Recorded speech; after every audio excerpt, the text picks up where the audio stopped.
Across Germany, people still wait at empty red lights deep past midnight.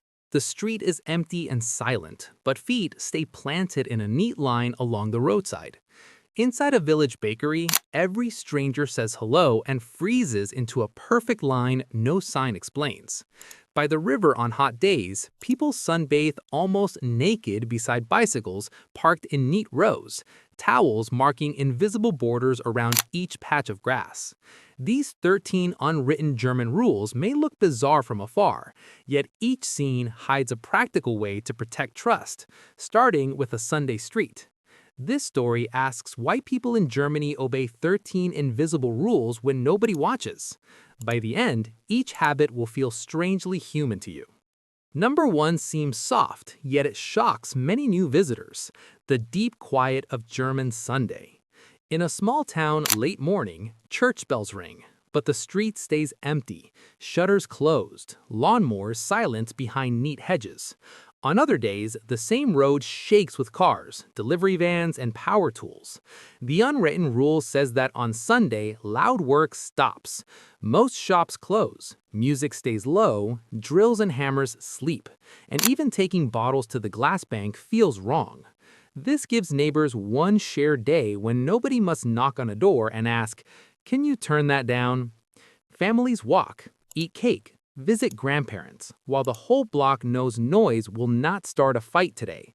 If you love weekend shopping or last-minute DIY, your first Sunday here might feel like a trap with no open store in sight. Yet that calm day makes the loud week easier to bear, and it leads straight to another quiet habit waiting at the next street corner. The second rule waits at the curb, glowing red above an empty road, standing still at a red light even when no car moves at all. Picture a dark city crossing after rain, cobbles shining, no engines, only the soft tick from the signal box. Before such signals spread, people crossed whenever they dared, and busy junctions were noisy and full of close calls. Today, the silent code says red means wait, full stop, even late at night. Parents grip small hands and watch the little red man because they believe children copy every move.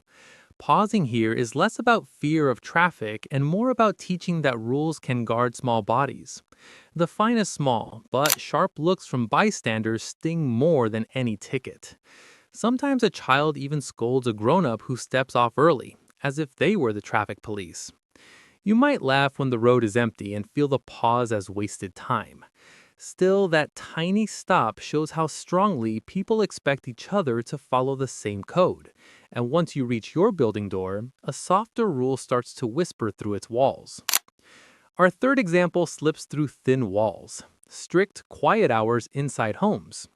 In a tall block at night, kitchen lights glow, pots rattle, water runs, and then the clock reaches 10. Before that time, radios play, showers roar, and children race down the hall without worry. Once night starts, the shared code says loud sounds stop. Music turns low, drilling ends, washing machines wait, and even dragging a chair across the floor feels risky. These habits let many people sleep close together and still feel they have their own small space.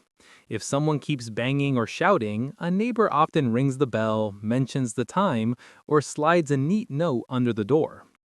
If you like vacuuming late or watching films with booming speakers, it can feel as if the whole building is telling you how to live.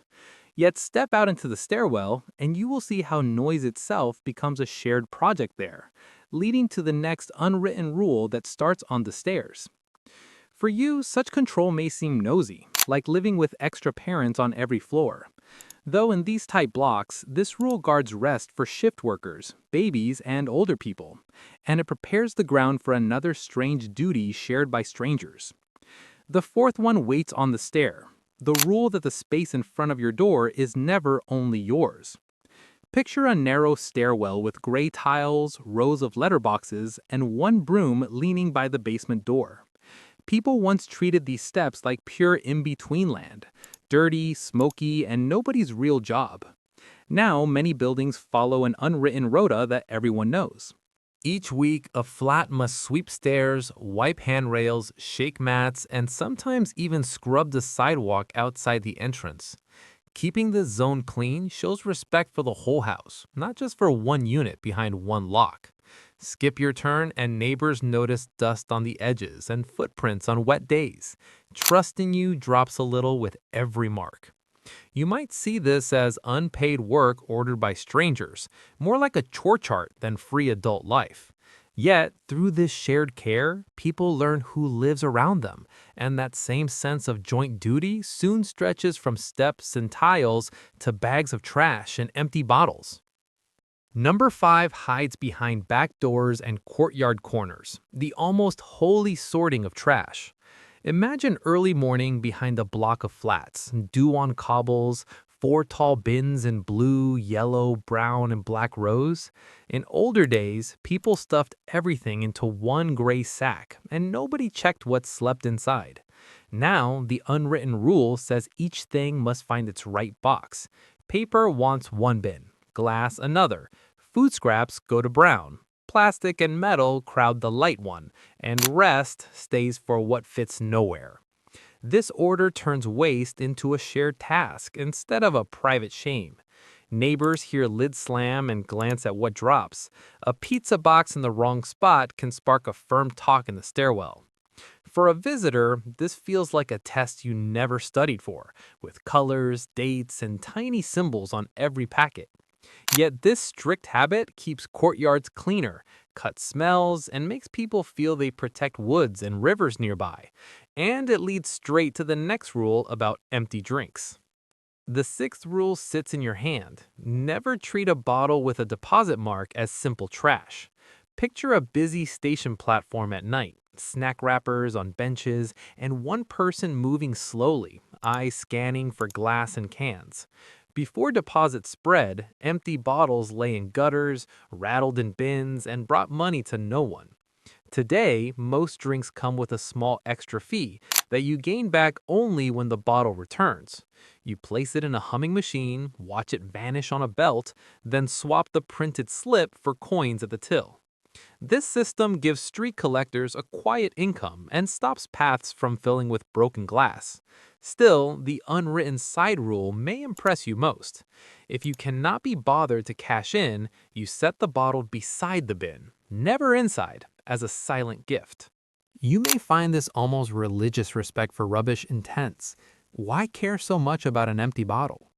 That same mix of duty and quiet care doesn't stop at trash. It follows you into the bakery and onto the tram. Strangers quietly clock how close you stand, whether you murmur a greeting, even whether your coin lands in their hand or on the little tray. That sharp, quiet judgment will guide the next unwritten habit. Number 7 shows itself in the warm smell of fresh bread, the duty to greet and farewell in small places. Inside a busy bakery at 8 in the morning, trays clink, bread rolls slide into paper bags, and a line of sleepy customers waits. In many rushing streets, you could hand over coins and walk off without a single shared word. Here, the habit works different.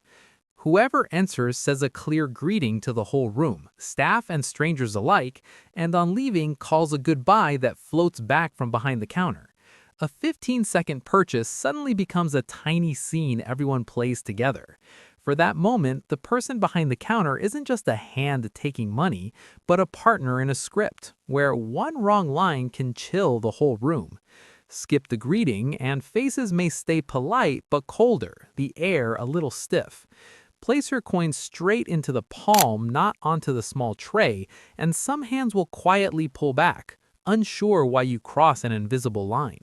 Your own habit might be quick, silent shopping, eyes on screen, mouth shut. Yet here, a few well-timed words keep the peace and signal good manners, and this same soft script leads straight to another rule about where you stand and sit. The eighth one stretches like a clear yet unseen border in air. Hold distance in lines and seats. Think of a tram stop at dusk, rain and puddles, people under hoods watching tracks. Before such spacing took root, crowds huddled tight, shoulders touched, and pushing felt normal at doors. Now most stand with a small gap you could slide a bag through, feet in quiet order behind whoever came first. On the tram, rows of double seats wait, and people choose spots that leave space between strangers as long as they can. This gives every rider a bit of calm in a busy day, a pocket of private world even in a packed carriage. Step too close in a queue or drop into the seat right beside someone when others sit free, and you may feel a tense shift in their body. If you like close talk with unknown people, such careful space can seem cold, even rude. Though for many German travelers, this calm bubble feels like safety. And the doorway to home life has its own quiet, padded rule that grows from the same wish. Here slips in number 9, soft as a pair of slippers. The house rule about shoes. Step into a German hallway on a rainy day, coats on hooks, umbrellas dripping into a tray, and the small pile of slippers waits by the door. In many places, guests walk straight in with street soles, bringing mud, road salt, and whatever lies on the pavement. This unwritten rule suggests you remove outdoor shoes at once. Hosts often offer clean slippers or thick socks. Carpets stay dry, and wooden floors avoid sharp stones and dark streaks. The habit does more than protect tiles and rugs. Bare or slippered feet tell everyone inside that the busy world has stopped at the mat. Now this space is private, safe, and softer. Keep shoes on, stomp across the living room or rest them on a chair, and tension rises in the room even if nobody says a word. For you, this may feel strict or childlike, yet it turns every visit into a calm, careful meeting, and it prepares your senses for the next airy custom that lifts windows wide open. Number 10 swings those windows without warning, the rush of fresh air even in deep winter. Picture a living room in January, radiators warm, steam rising from tea, and suddenly someone throws every window wide for a few sharp minutes. Before this habit spread, many homes stayed half closed, heavy with moisture from cooking, showers, and breathing, and walls gathered slow, dark spots of mold. The unwritten rule says, rather than tilting windows all day, open them fully for a short blast. Cold air pushes in, warm, damp air flees, and after 5 or 10 minutes, the glass shines dry again. From childhood, people hear that stale air makes you sick, while a sharp blast of cold keeps lungs and walls clear. So parents zip kids into sweaters, shoo them toward the balcony for frische Luft, and trust that lost warmth is cheaper than lost health. To you, this can seem wasteful or dramatic, like pouring heating money straight into the sky. Yet the room feels lighter afterward, sleep comes easier, and this strict timing of air hints at later habits about time, plans, and even money. Number 11 ticks in every station clock and kitchen timer. The rule that on time means early. Think of a small town platform at sunrise, mist over the tracks, and people already waiting 10 minutes before the train rolls in. In other places, meeting times can slide, and strolling in late by a bit feels harmless. Here, the hidden code says that coming after the set minute is breaking a quiet promise. People reach birthdays, doctor visits, and even small coffee dates a little before the hour, coats off and ready. This turns time into a shared frame that everyone can trust. Buses may run late now and then, yet friends, workers, and guests feel deep pride in being the part that stays exact. Arrive 15 minutes behind smiling with no clear reason, and you may meet tight lips, careful nods, or a simple note that the time was 10. From outside, such focus on clocks can look cold, but it protects free hours as much as work and leads straight into the next rule about planning visits at all. The 12th habit sits inside ringing phones and doorbells. Never drop by unannounced. Picture a quiet flat on a weekday evening. Candles lit, someone in soft clothes reading, when the bell suddenly shrills through the hall. Long ago, neighbors might have stepped in often, doors half open, stopping for quick chats without warning. Now, many treat private space as a small fortress of rest. Friends send a message, suggest exact days and times, and wait for a clear yes before shoes cross the threshold.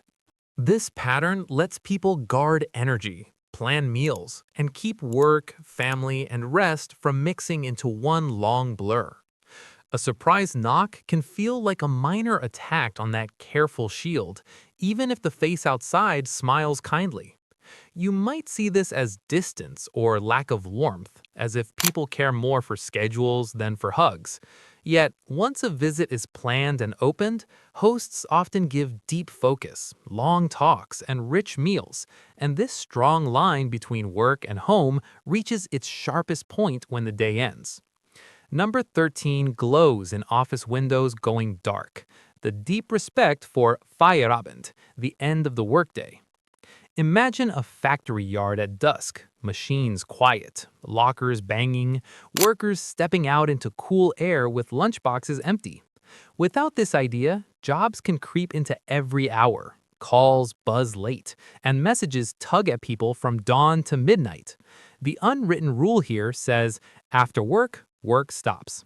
Phones on silent, laptops shut, emails untouched, and even talking too long about tasks over dinner feels a bit wrong. This clear cut helps bodies rest and minds reset, which makes the next morning's work fast and focused again. Colleagues hesitate before dialing a number in the evening, knowing that they cross a strong, shared border if they do. For you, this might look rigid, as if people refuse to be flexible when problems appear. Still, by defending this quiet block of personal time, German workers protect health, family life, and even friendship, pulling all 13 strange rules into one web of hidden care. Seen together, what do these 13 unwritten rules really protect? Beneath the quirks, they circle three big needs: calm, trust, and clear borders. Calm flows through quiet Sundays, night hours, soft steps on shared stairs, even the space between tram seats. Silence there is not empty. It is a blanket that lets many lives rest close together without clashing. Trust grows in other places. Sorting trash, returning bottles, showing up early, keeping to plans, and not crossing doorsteps without warning all send the same signal. Promises matter. When people expect this, they can build complex towns, tight flats, and busy trains that still work smoothly. Borders, in turn, do not just shut people out, they make real meeting possible.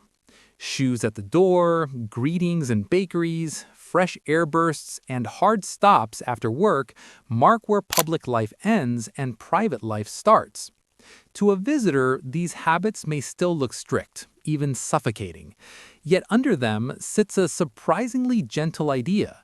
Strong rules can create soft lives, where safety and freedom grow side by side. Once you feel that, those silent crossings and scrubbed stairwells stop seeming cold and start feeling protective.